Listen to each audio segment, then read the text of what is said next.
The manga, Gigant, kicks off with a high school kid recording what looks like Tokyo's iconic Shibuya crossing. Now, you might notice the artwork looks ridiculously realistic, almost like someone snapped real-world photos, slapped a filter on top, and threw them into the manga. And yeah, that's pretty much what happened. The author is known for this signature art style, taking real-life reference photos, working over them, and illustrating directly on top to create hyper-detailed backgrounds. Anyway, this kid walks into a shop, drops about 5,000 yen on a purchase, and heads straight home to his room. His room is packed, tons of manga, a personal desk, a laptop, you name it. So, what did he actually buy? Turns out, our guy just picked up an adult DVD, which he pops into his massive TV to enjoy in the dark. Do people in Japan still buy physical discs for that stuff? I mean, I get the outrage over PlayStation phasing out disc drives for games. I understand that collector mindset, but keeping a physical stash of adult movies? That's dedication. Looking around his room, you also spot Hollywood movie posters and an Iron Man action figure, specifically the Hulkbuster, sitting right next to the TV. The next day at school, he's got his eyes locked on a girl. No, he's not creeping on her. He has a specific purpose in mind. During free period, he meets up with his buddy. These two are massive film geeks, constantly talking about Hollywood studios, theater, and flipping through magazines, with Gal Gadot on the cover from her Wonder Woman days. They dream of becoming big-time directors and producers, and they're currently planning an indie film project. That's why he was watching that girl. They need a female lead. They walk up and pitch the role to her. She's noticeably taller than both of them. To her credit, she doesn't outright reject them on the spot. She mentions she's never acted before and has zero experience. But the moment they bring up submitting the film to festivals, she thinks it could be something big and agrees. Pumped, the kid heads home to grind on the script. He's got his Mac set up, along with an Arnold Schwarzenegger Terminator 2 figure on his desk. Now that the lead is locked, they need a full crew. They start asking around class, where it becomes painfully obvious that these two are the shortest guys in the room. By the way, our protagonist's name is Rei Yokoyamada. The girl asks him what the plot is about, whether it's a romance or something else. Rei explains it's a love story with some fantasy elements. She then asks if he's going to play the male lead. Rei immediately says no. She replies, "That's a shame. I thought you would since you're pretty cute," leaving our guy completely speechless. Anyway, they manage to secure gear, including a solid 4K camera. Turns out Rei's dad is a film producer, so he borrowed it from him. But on the actual shoot day, disaster strikes. The girl bails. Her boyfriend forbade her from doing it. Just like that, the entire project gets scrapped.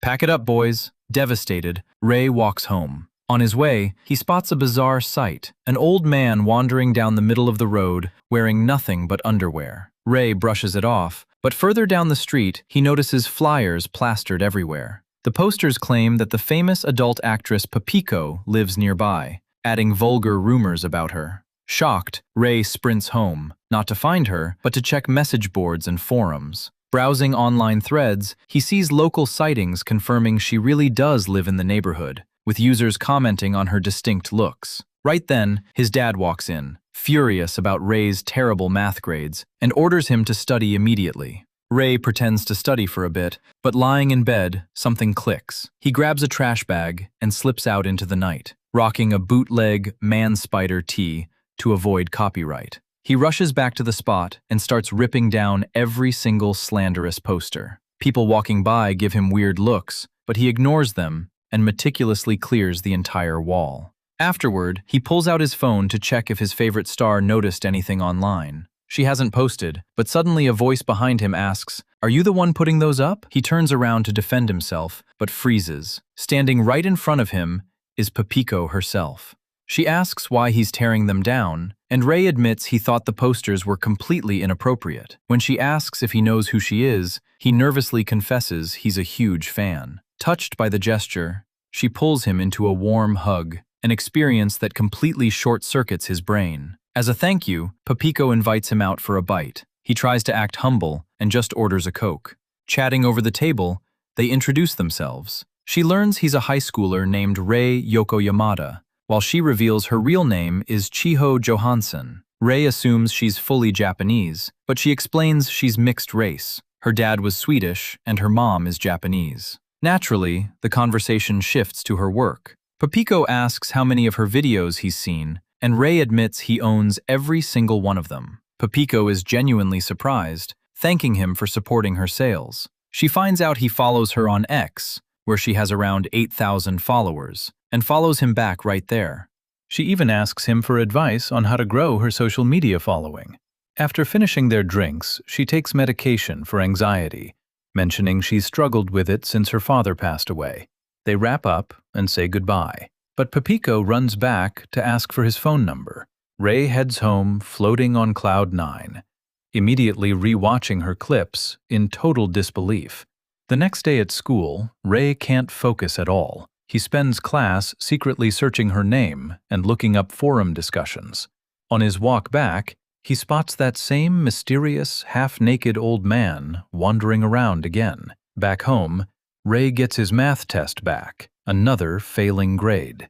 His dad drops an ultimatum: get a tutor, and if he doesn't score above 70 next time, the camera is gone. Ray hits the books for a while before crashing on his bed. His mind is racing about Papiko. He knows she works in the adult industry and already has a boyfriend, but he can't stop thinking about her. He drafts a text thanking her for the soda, hesitating to hit send, when out of nowhere she texts him, "Night-night." That single message makes his entire week.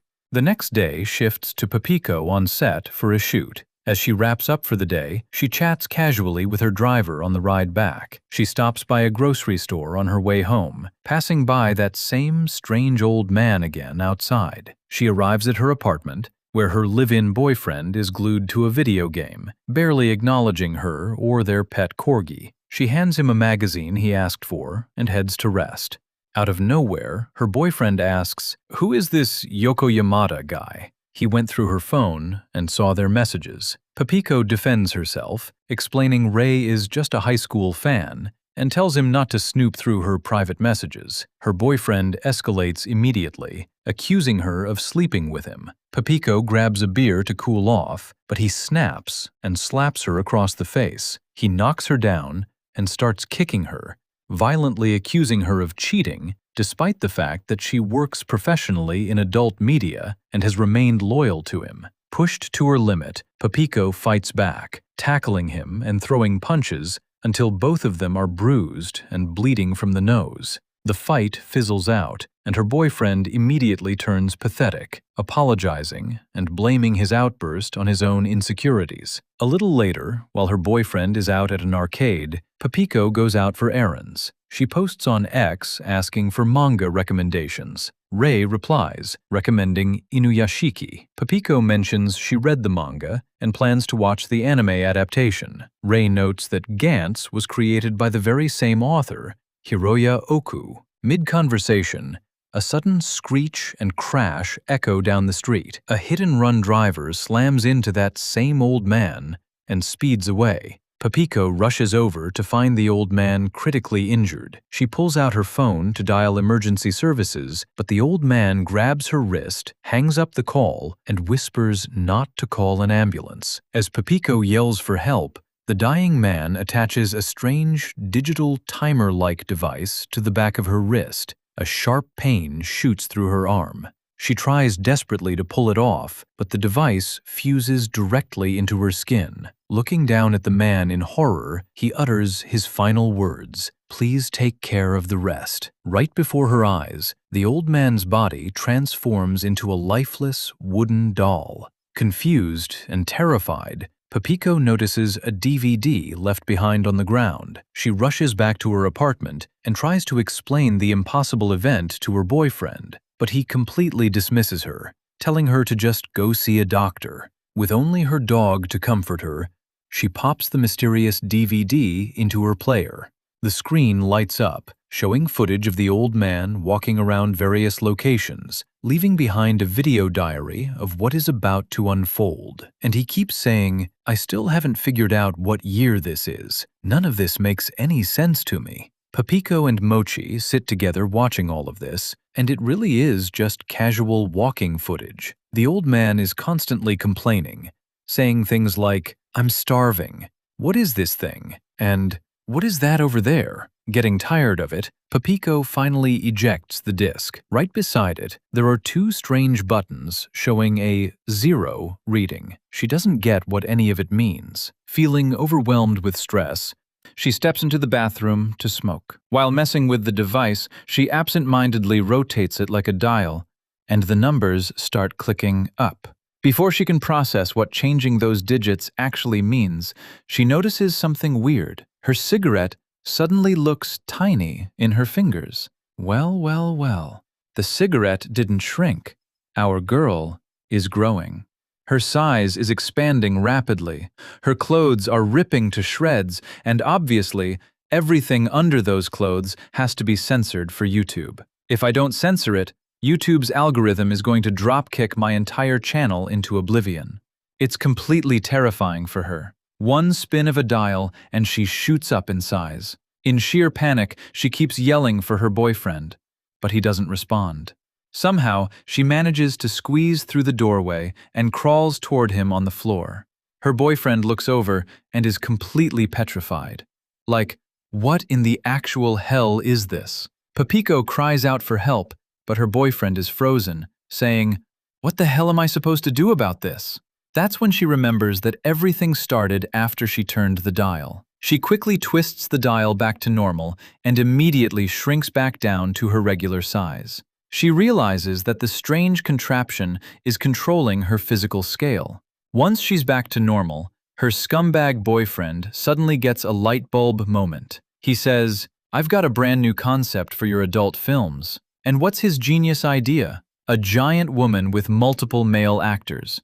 You get the picture. Papiko immediately shoots it down, but he keeps pushing, insisting, "Bro, this is going to be a massive hit. Just hear me out." They end up pitching the idea to her director. At first, the director looks at her with pity and says, "Look, I know a good psychiatrist. Let me set up an appointment," assuming Papiko has completely lost her mind. But right in front of his eyes, Papiko triggers the transformation to prove it's real. And just like that, they end up shooting the scene. Papiko as a towering giant with two guys climbing over her. The director is absolutely ecstatic, screaming, "This is going viral! Guaranteed viral!" Imagine getting Titan powers and immediately using them to boost the adult entertainment industry. Wild times. Meanwhile, back in class, Ray is sitting at his desk, but his mind is a million miles away, completely consumed by thoughts of Papiko. During lunch break, he starts telling his best friend about her. His buddy has no idea who she is at first, but once he pulls up a Google search, his jaw completely drops.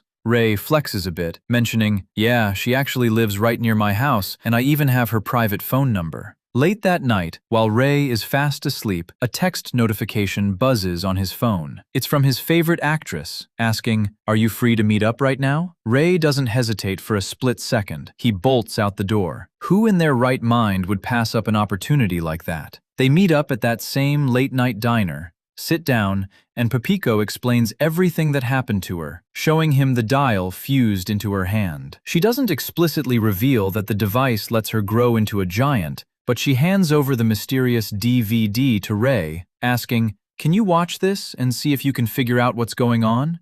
Maybe you'll understand something I missed." Ray takes the disc, and before she leaves, he works up the courage to say, I can give you a ride home on my bicycle." She gladly accepts the free ride. Ray is on cloud 9, Papiko is smiling, and honestly, the manga's double-page spread here is visually gorgeous. Back home, Ray pops the DVD into his computer and starts watching. He listens to the old man's endless rambling, trying to piece the clues together. The old guy talks constantly about orbital satellites, megastructures, and remarks on how bizarre people in this era look. Ray watches for nearly an hour before checking the video length, only to realize the runtime is an insane 168 hours long. Ray freezes. Wait a second, a full 1080p video that is 168 hours long? How is that much data compressed into a single standard DVD? Even so, he manages to gather a few critical puzzle pieces to share with Papiko later. Meanwhile, Papiko's deadbeat boyfriend heads out to the pachinko parlor. The guy doesn't work a single job. He freeloads entirely off his girlfriend's hard-earned money, literally stealing cash straight out of her purse before running off. Left all alone, Papiko gets a phone call from her brother, informing her that their mother has been admitted to the hospital. She takes the train to visit her family. First, we meet her 3 brothers. One of them immediately confronts her, asking, "Are you still making those kinds of videos?" Another brother chimes in, "Do you have any idea how embarrassing it is for me when my friends bring it up?" Turns out, Papiko isn't just paying for her own apartment, she's financially supporting her entire family with her income. Yet they sit there complaining with zero shame, while refusing to even visit their sick mother at the hospital. Before heading to the clinic, Papiko stops to pay respects at a framed photo of her late father. When she finally arrives at the hospital, her mother doesn't offer a shred of warmth. Instead, she lectures her, saying, "Are you still doing that disgusting job? Just quit already." But in the very next breath, her mother adds, "By the way, all of us are depending on you. If you don't find a decent paying job, the whole family is going to suffer." The hypocrisy is unreal. The absolute worst kind of people are those who leech off someone else's labor while constantly belittling them. If you look closely at the hospital background art, it uses that same hyper-realistic, photo-traced aesthetic. Her mother then drops another bomb. "The hospital bill is coming out to 300,000 yen. You're going to pay for it, right?" Papiko has no choice. She's the sole breadwinner carrying the entire burden. Walking back, memories flood in of her father taking her down these exact same streets when she was a little girl. Emotionally drained, she returns home, only to find a text from her boyfriend saying he blew 30,000 yen gambling, so he's crashing somewhere else for the night. Sitting in the empty apartment, she breaks down crying, hugging her dog Mochi for comfort. Her manager texts her, trying to set up an impromptu meeting with industry contacts, but she turns it down. She doesn't have the energy to face anyone.